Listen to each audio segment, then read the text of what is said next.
Madame, Messieurs, merci de nous recevoir chez vous. Merci de nous rester fidèles sur votre chaîne Web Info TV. Bienvenue dans cette nouvelle émission décryptage consacrée au processus électoral en République démocratique du Congo, impact et défis et perspectives. Dans cette émission, nous allons examiner avec notre invité qui est cadre de LGD, parti politique cher à Matata Pogno, ancien premier ministre de la RDC. J'ai le plaisir de recevoir Israël Jared, chargé de communication de cette formation politique en province du Nord Kivu. Bonjour et bienvenue dans cette émission. Merci beaucoup, monsieur le journaliste. Alors, comme je l'ai dit dans l'introduction de cette émission, on va parler processus électoral en RDC, les sécurités à l'est du pays, impact et défis et perspectives à relever. Quels sont les défis auxquels sont confrontés les acteurs politiques de l'opposition, mais aussi de la majorité et les perspectives d'amélioration de la situation sécuritaire à l'est du pays à 6 mois ou 5 mois des élections générales en décembre 2023. Monsieur Israël, quelle est votre analyse de l'influence de l'insécurité à l'est du pays sur les processus électoraux? Merci beaucoup pour la question, monsieur le journaliste. Avant de répondre à votre question, permettez-moi de faire un saut d'abord dans l'histoire la plus récente du processus électoral dans lequel nous sommes engagés depuis un temps. Vous allez vous rendre compte que le processus électoral de notre pays est confronté aujourd'hui à ces jours à 4 problématiques très importantes. La première problématique est relative d'abord à la composition de la CENI, de la centrale électorale.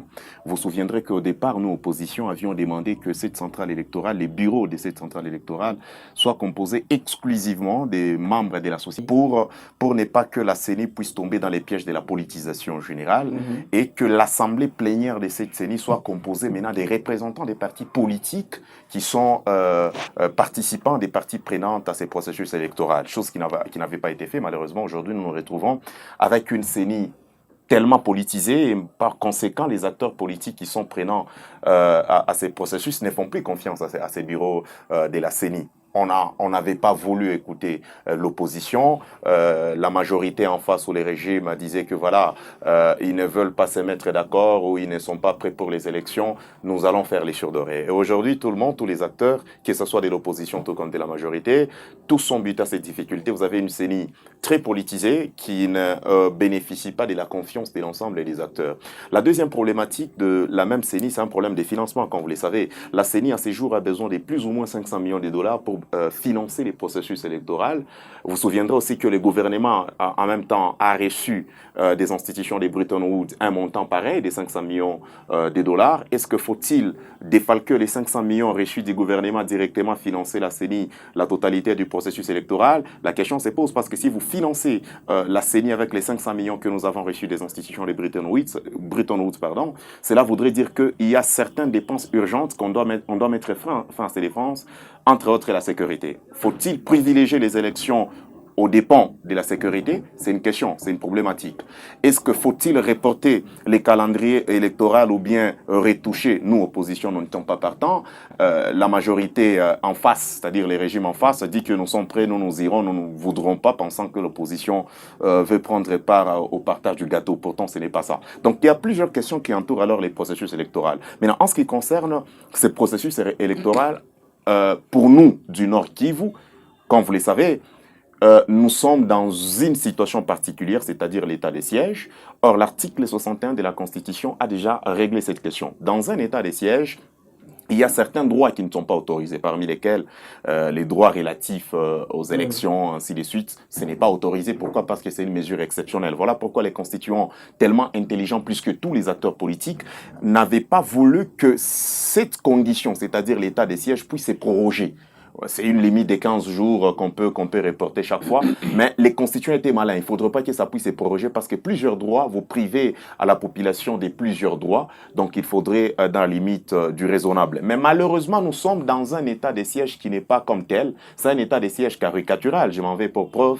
Dans un état de siège, c'est les gouverneurs, l'administration militaire qui dirige les opérations. Or, à un moment donné, dans cette province, on avait un gouverneur militaire avec un général chargé des opérations sur terrain. terrain, déjà il y a contradiction. Donc nous sommes dans un état de siège caricatural, dans un état de siège comme celui-là. Donc il y aura, c'est vrai, élection, mais une élection qui ne donnera pas les résultats véritables du terrain. Pourquoi? Parce que c'est une province qui va aller aux élections avec des pans de cette province qui sont sous contrôle de l'ennemi. Vous avez dans les Massissi, on n'a pas effectué l'enrôlement, dans les Rutshuru également. Donc c'est l'ensemble de tous ces petits problèmes mis ensemble. Vous allez comprendre que c'est un processus électoral qui est déjà biaisé. Alors, faut-il dénoncer tout simplement sans proposer? Nous ne sommes pas de cette opposition. Nous, au niveau des LGD, nous avons refusé depuis un temps de faire une opposition clonesque qui consiste à dénoncer sans toutefois proposer. Alors nous proposons qu'on puisse se mettre autour de la table, pas pour reporter les élections, parce que en face nous avons des amis de la majorité qui pensent que lorsque on leur demande de se mettre autour de la table pour discuter, pour apporter une touche au calendrier électoral, question de sauver les processus électoraux, ils pensent que c'est pour les partages. Nous n'avons pas besoin de partager un bilan qui est déjà négatif avec un régime qui est au dépourvu. Nous voulons qu'on se mette d'accord, qu'on puisse trouver ensemble un moyen, un cadre qui va nous permettre à ce que soit qu'on puisse continuer avec les opérations d'enrôlement dans les territoires dans lesquels ces opérations n'ont pas eu lieu, entre autres dans les Massissi, Rutshuru, ainsi que dans les Kwamouth pour ce qui concerne les Kwango, et cela aura un impact sur l'actuel fichier électoral. Aujourd'hui, vous avez un fichier électoral de plus de 43 931 000 quelque chose d'électeurs. Alors si nous continuons avec les opérations d'enrôlement dans tous les territoires dans lesquels ces opérations n'ont pas eu lieu, alors ces fichiers électoral sera revu à la hausse. Ce qui fait que même sur la répartition des sièges, il y aura une influence quelconque. Mais malheureusement, en face de nous, nous n'avons pas un son des cloches favorable pour répondre à cela. Mais dans cette optique, le président de la CENI a réussi l'opposition récemment, notamment Matata Ponyo et les autres leaders de l'opposition. Il vous a rassuré sur les processus électoraux. Qu'est-ce qu'il vous a dit récemment et quelle est votre assurance maintenant? Il faut rappeler, c'est vrai. Parce que la montre tourne, il ne va pas retourner en arrière. Super. C'est ici l'occasion d'abord de féliciter la sagesse du président de la CENI qui est revenu à la raison parce que nous lui avons demandé ça, plusieurs fois de rencontrer tous les acteurs du processus électoral. Il est revenu à la raison. Il a décidé enfin de rencontrer premièrement l'équateur de l'opposition, c'est-à-dire nous, LGD avec Matata Ponyo, Martin Fayoulou, SID, Envol de Sessanga, ainsi que Katumbi qui était représenté par son secrétaire général. Il est vrai que nos revendications lors de cette rencontre étaient claires. Premièrement, nous avions demandé à la CENI de procéder par l'affichage à tous les bureaux de tous les électeurs. La CENI nous a dit, voilà, il va accéder à ces demandes. La deuxième demande portait sur un examen du fichier électoral, un audit du fichier électoral par une structure indépendante, bien réputée dans les domaines. Alors la CENI nous a répondu que voilà, c'est une question, le président de la CENI bien sûr, qu'il va soumettre à la plénière de la CENI et la plénière va statuer là-dessus. Alors, nous ne voulons pas aller dans un procès d'intention. Nous voulons d'abord faire confiance à ce que le président de la CENI, tout en saluant sa sagesse, nous a dit. Et il nous a promis d'ici, je crois, lundi prochain, il va pouvoir répondre favorablement à notre demande d'après ce que l'Assemblée plénière de la CENI va décider. Alors, attendons voir, le lundi, c'est pas trop loin. Si votre demande n'est pas répondue, est-ce que vous allez vous retirer du processus? Tout à l'heure fait l'FCC et Martin Fayoulou. Non, Martin Fayoulou, jusque-là, c'est vrai, je ne suis pas là pour parler en son nom. Jusque-là, nous ne voulons pas, comme je l'ai dit tout à l'heure, effectuer un procès d'intention.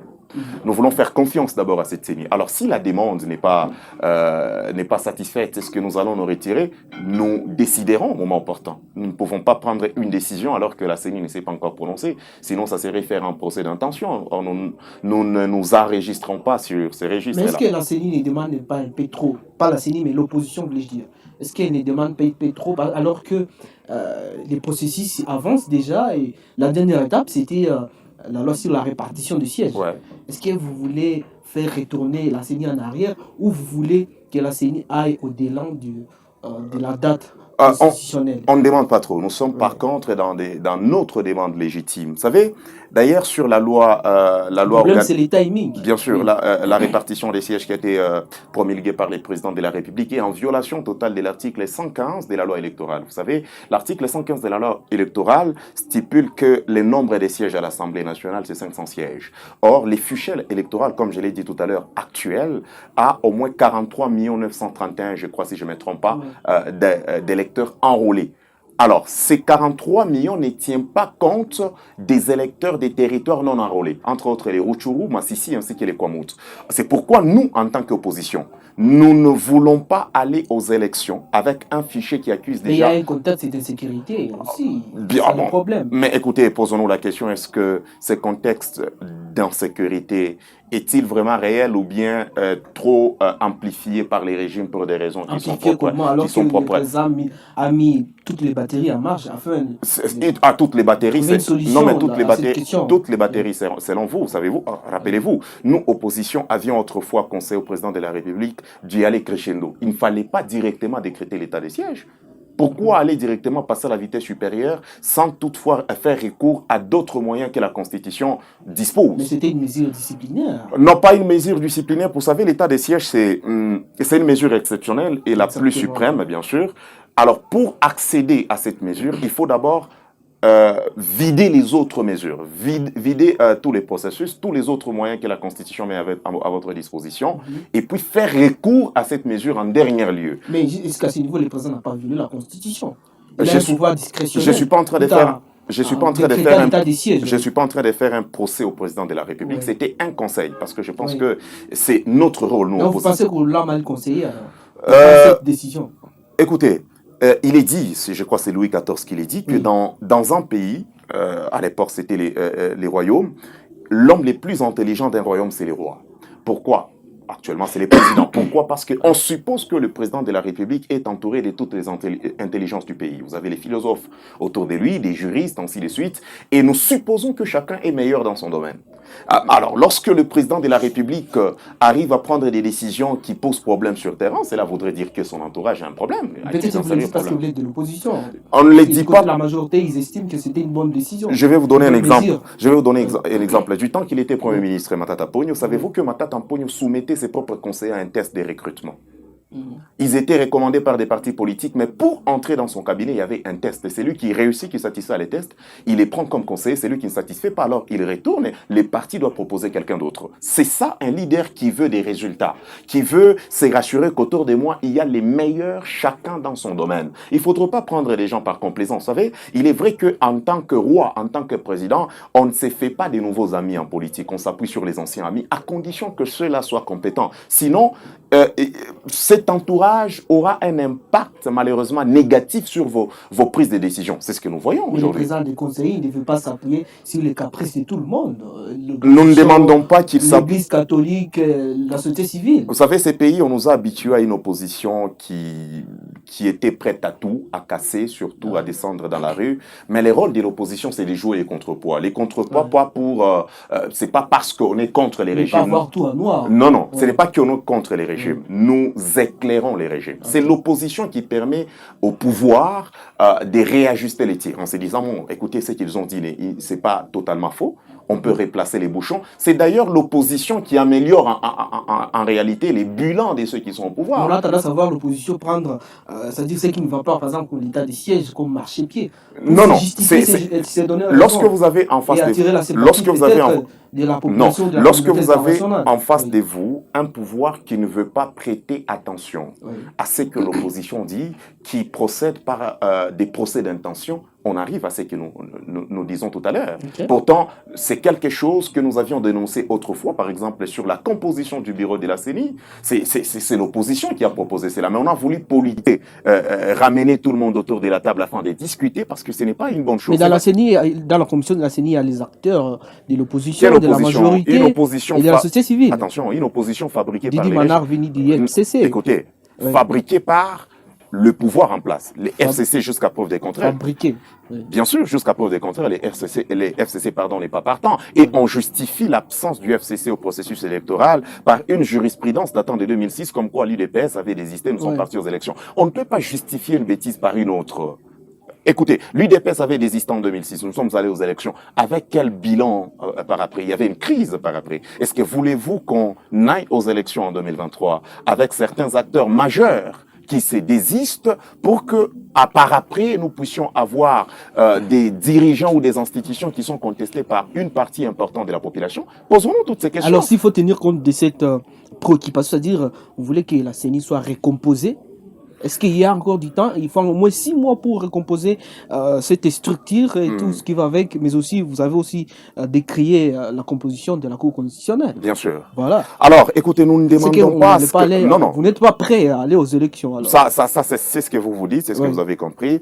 Nous ne demandons pas que la CENI soit recomposée, tout qu'on soit, parce que le vin est déjà tiré, il faut les boire. Voilà. Alors, à ce niveau, nous voulons juste qu'il y ait d'abord un audit par une structure du fichier électoral, par une structure indépendante. Pas ce qui a été fait dernièrement. On a fabriqué un cabinet, une structure pour auditer les fichiers électoraux et nous savons tous les résultats qu'il y a derrière. Nous voulons à ce stade d'abord qu'il y ait l'appui d'un cabinet extérieur pour auditer les fichiers et lequel cabinet va continuer son travail. Mais l'OIF était là, mais apparemment c'est l'opposition qui a refusé. Non, c'est pas nécessairement parce que vous savez, nous sommes dans un contexte particulier. Nous savons que l'OIF a à sa tête une Rwandaise, bien sûr, et vous connaissez bien les relations diplomatiques entre notre pays, la RDC et le Rwanda actuellement sont ce qu'elles sont, ces relations. Alors, on n'a pas voulu donner un carton blanc à déjà un adversaire qu'on a en face de nous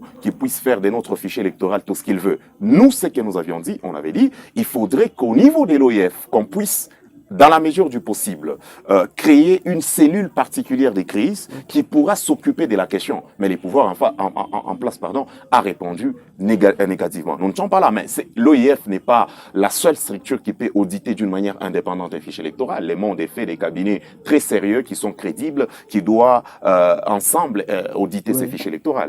Et l'Union européenne était là et elle a félicité le travail de la CENI. Il faut que ça louer parce que déjà nous tendons vers les élections et toutes les batteries sont déjà là. Non, mais c'est-à-dire il y a rien qui reste à part certains territoires qui n'ont pas encore eu. Bon, écoutez, l'audit de l'Union européenne, vous savez déjà que l'Union européenne elle-même, l'Union européenne a récusé cet audit. Car il faut maintenant se poser la question, est-ce que c'est l'Union européenne qui avait mandaté ceux-là qui ont audité ou bien c'est une structure attachée à l'Union européenne par rapport, vous savez, c'est un problème de lobby.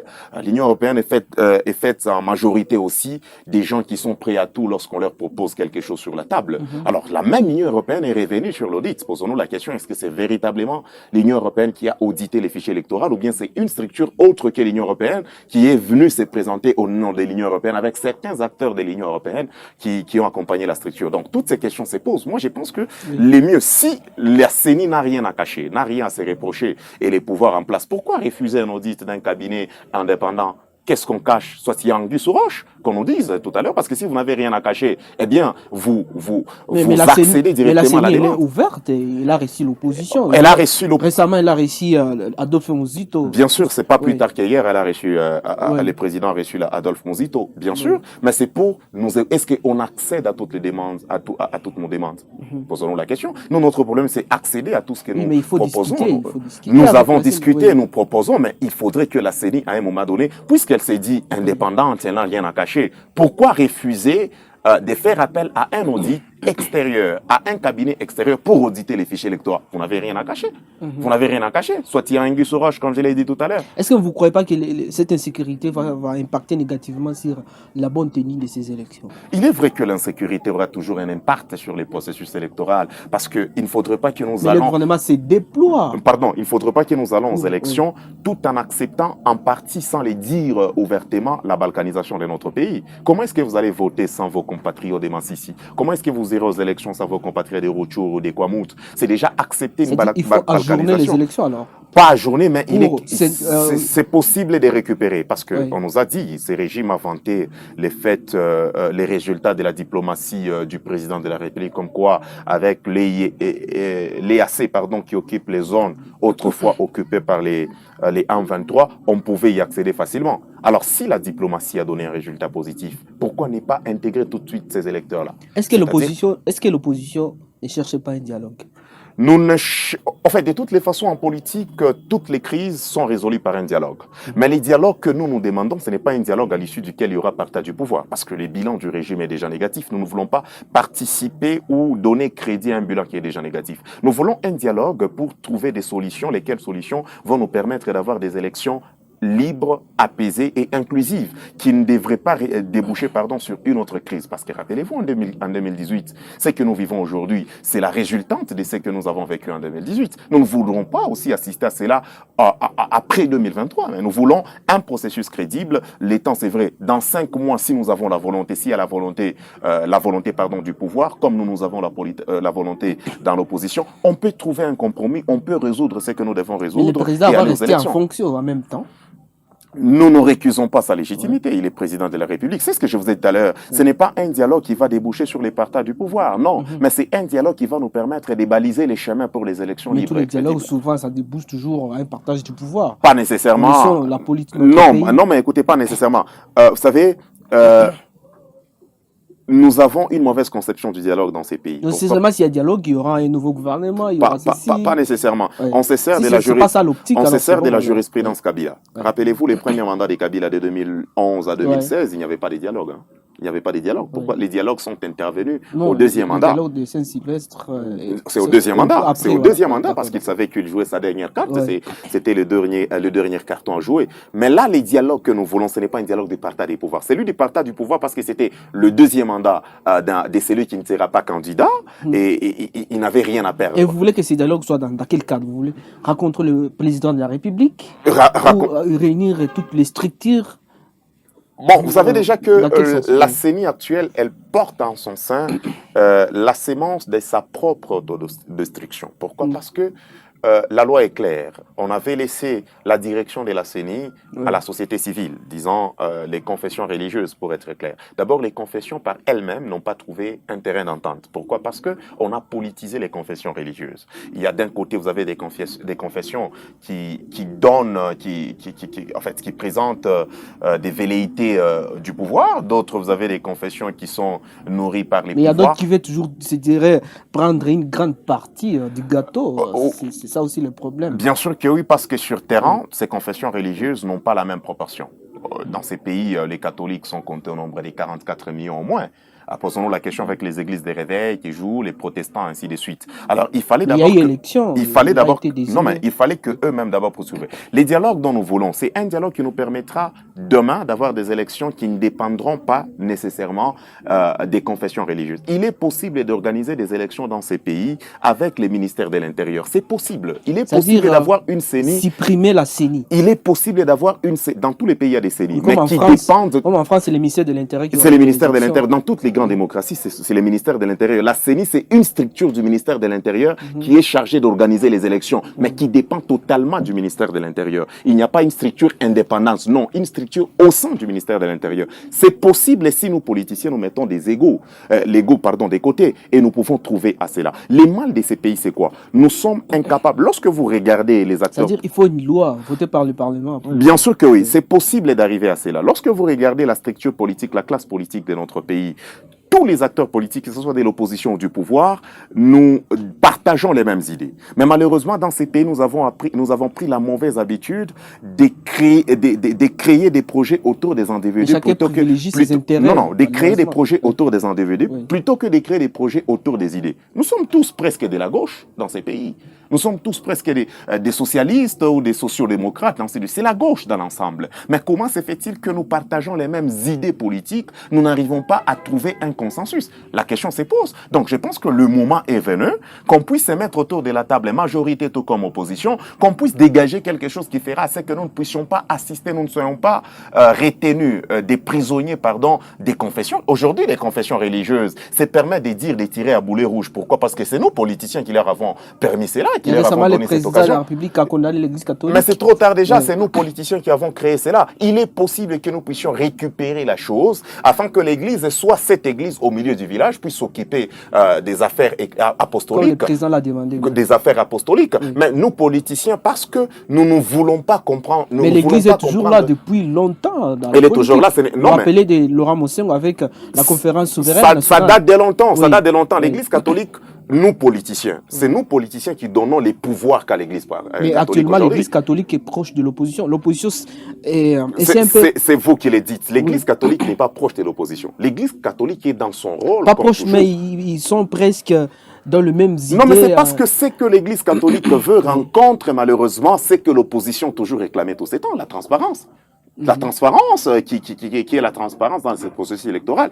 Nos revendications, ces rencontres, cela ne veut pas dire que l'Église catholique soutient l'opposition. Non, dans l'Église catholique, il y a les gens du pouvoir tout comme les gens de l'opposition. Je ne vois pas comment est-ce que l'Église catholique peut prendre position pour l'opposition. Et puis, il faut faire attention. Il faut faire la part des choses entre les déclarations des individus, de certains acteurs de l'Église catholique et l'Église catholique de la RDC elle-même. L'Église catholique de la RDC est représentée par les Cinco. C'est quand la Cinco se déclare qu'on peut dire que l'Église a pris position en faveur de tel côté ou de tel camp ou de tel autre. Mais elle a pris toujours des positions contre le pouvoir. Il ne faudrait pas confondre les déclarations d'un citoyen congolais. Ce n'est pas parce qu'il est cardinal qu'il ne peut pas prendre position, qu'il ne peut pas se prononcer en tant que citoyen, avec la structure de l'Église catholique qu'on appelle Cinco. Le cardinal est libre, c'est un citoyen congolais. Il est touché. Il a des frères, il a des sœurs qui ne sont pas prêtres comme lui. Il se prononce toujours comme secrétaire général de la Cinco. Pas la Cinco, non, mais comme citoyen. Attention, il n'engage pas la Cinco. Il engage la Cinco.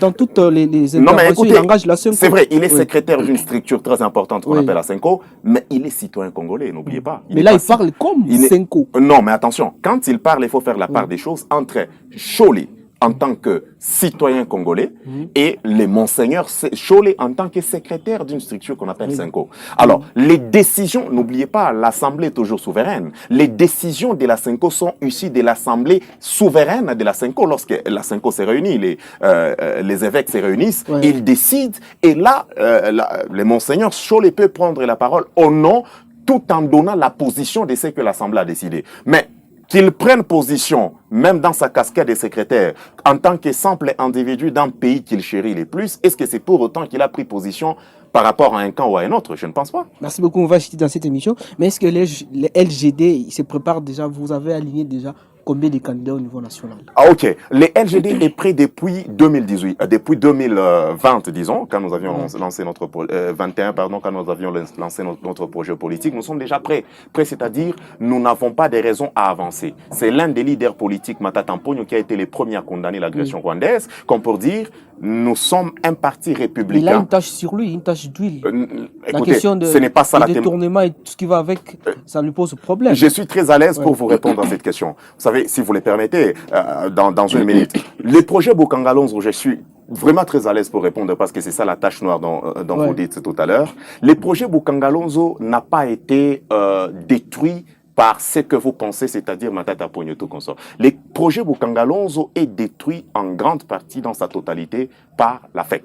Je vous explique. Mais malgré ça, il est confronté à ça. Non, mais attendez, je vous explique. Non, mais on ne veut pas seulement voir ça. C'est clair, je vous explique. Pourquoi est-ce que la FEC a détruit les projets Bukangalonzo? Tout simplement parce que l'importation de la farine de maïs rapporte des milliards à certains acteurs de la FEC.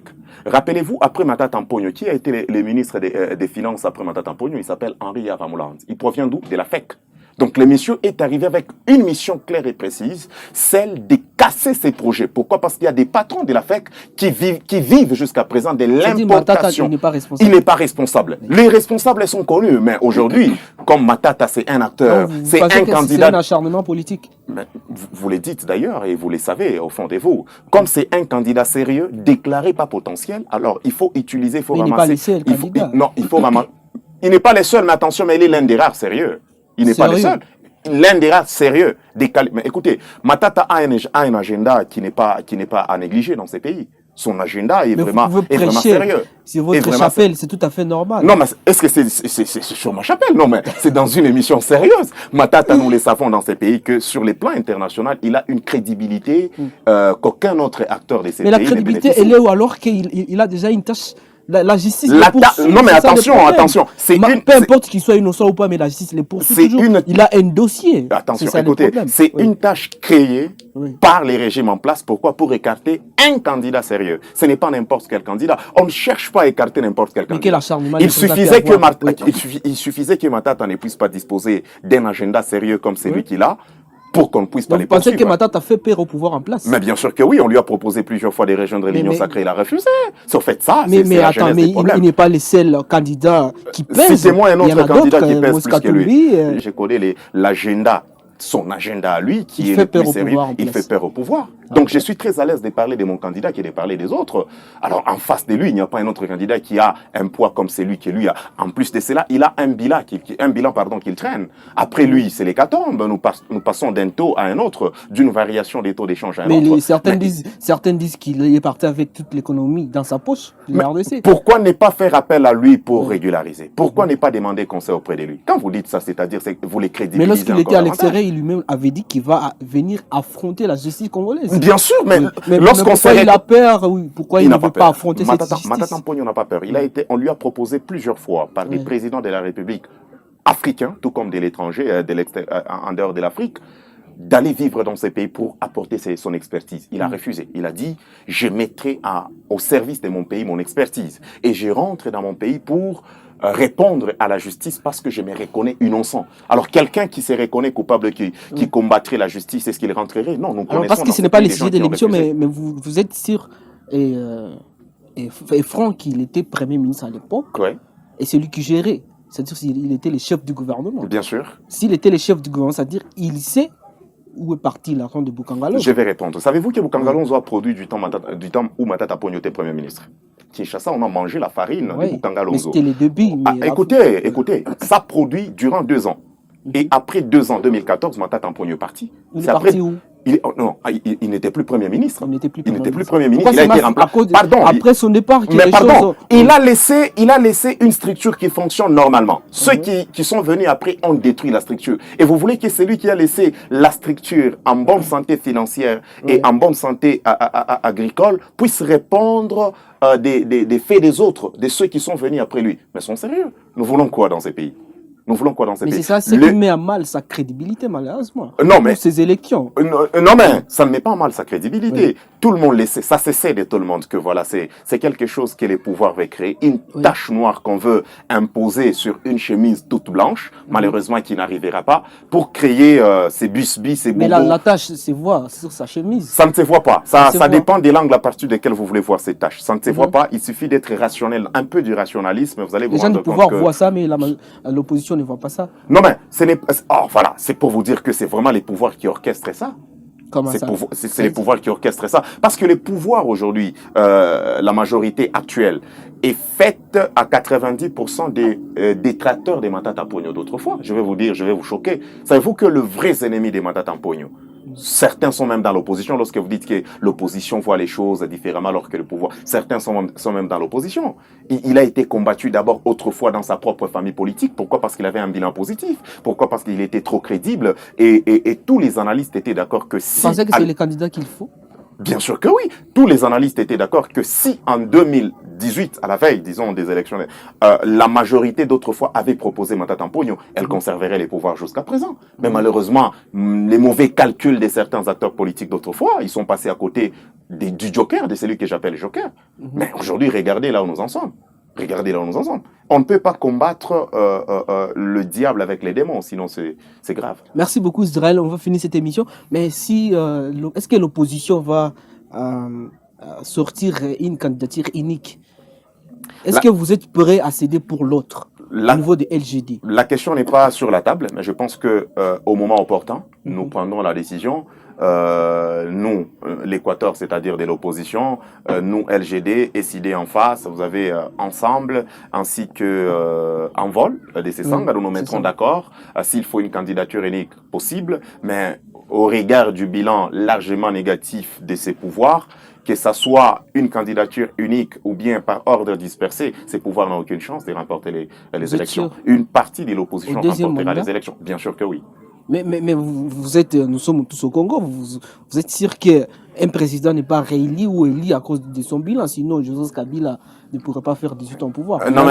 Il avait aussi un bilan mitigé. Alors donc là, vous cautionnez la fraude électorale. Non, c'est pas. Je ne parle pas de la fraude électorale. Il ne peut pas, un président, quel que soit son bilan, qu'il soit positif ou négatif, remporte les élections lorsqu'il y a fraude. Mais lorsque les élections sont libres, crédibles, alors les bilans pèsent. C'est les bilans qui vous donnent soit les deuxièmes mandats ou bien qui vous arrachent les deuxièmes mandats. Et nous voulons des élections crédibles, nous voulons des élections libres. Et s'il y a élection libre, il n'a aucune chance. Ce n'est pas qu'il n'a pas droit, mais c'est son bilan qui travaille contre lui. Mais il faut lui donner une deuxième chance. Non, mais écoutez, il est vrai qu'on ne change pas on ne peut changer que l'équipe qui a gagné. Mais une équipe qui a déjà perdu, que voulez-vous? Mais il a été bité à plusieurs obstacles, Ce n'est pas notamment l'insécurité, la guerre de l'Ukraine, la Je vais vous- Covid-19 qui est écoutez, arrivée pendant qu'il prenait le pouvoir, les FCC qui lui a mis des bâtons dans les roues, des pots de bananes. c'est trop pour faire des facile, c'est trop choses. facile de justifier un échec. Nous, LGD, nous n'arriverons pas au pouvoir pour constater. Mhm. Nous arrivons au pouvoir pour résoudre les problèmes que nous avons Mais LGD constatés. doit aussi présenter un bilan. Pardon, nous sommes dans l'opposition, nous allons présenter Mais quel quand bilan? vous étiez au pouvoir, Nous n'avons pas géré. Mais écoutez, faites attention. LGD, est-ce que LGD a déjà été au pouvoir? Faites Bon, attention, je il faut parle faire pas- la part des choses entre je parle pas l'individu, de LGD. entre Ouais, l'individu président ainsi que la structure politique qui Ouais. s'appelle LGD. LGD n'a jamais été mais au pouvoir. l'autorité morale était au pouvoir. Est-ce que c'est l'autorité morale qui engage la structure? Non, mais c'est la structure qui engage l'autorité Ouais. morale. Faites attention, nous n'avons pas d'ailleurs d'autorité morale dans notre Mais c'est parti. Matata Paul. Ce n'est pas lui l'autorité. C'est Il est qui? le président national pour un mandat de 7 ans. Après 7 ans, il va remettre son mandat Vous en êtes jeu. sûr?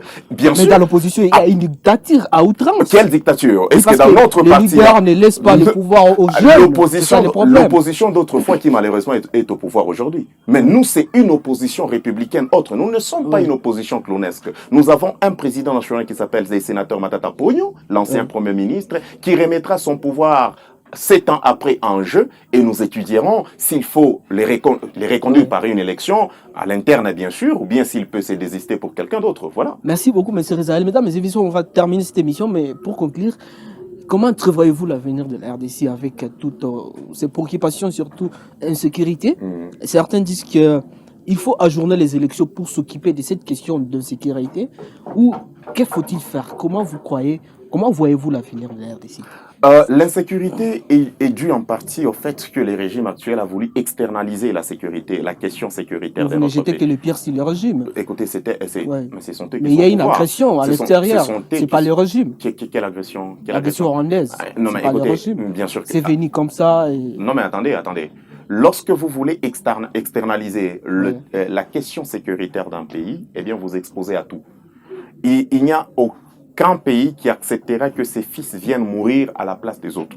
Exact. Il est question de prendre les sursauts dans ces pays, de créer un projet sérieux dans ces pays, et nous allons résoudre facilement cette question sécuritaire. La question sécuritaire est due en partie à l'absence du leadership et de la bonne gouvernance. Voilà pourquoi nous, au niveau de LGD, nous travaillons sur ces binômes, leadership et bonne gouvernance, pour résoudre cette question sécuritaire. Elle ne peut pas se résoudre avec des déclarations seulement. Des déclarations, oui, mais il faudrait travailler à la base sur les leaderships et définir une gouvernance éclairée dans un pays, et vous verrez que toutes ces questions-là seront résolues d'elles-mêmes. Malheureusement, nous avons en face de nous un pouvoir qui est, en fait, des gens qui sont arrivés au pouvoir sans un projet concret. Nous ne voulons pas commettre cette erreur. Nous arriverons au pouvoir, nous, LGD, avec une structure, avec un projet bien réfléchi, lequel projet va résoudre tous les problèmes. Savez-vous, le véritable problème de ces pays, c'est l'absence d'une administration publique structurée.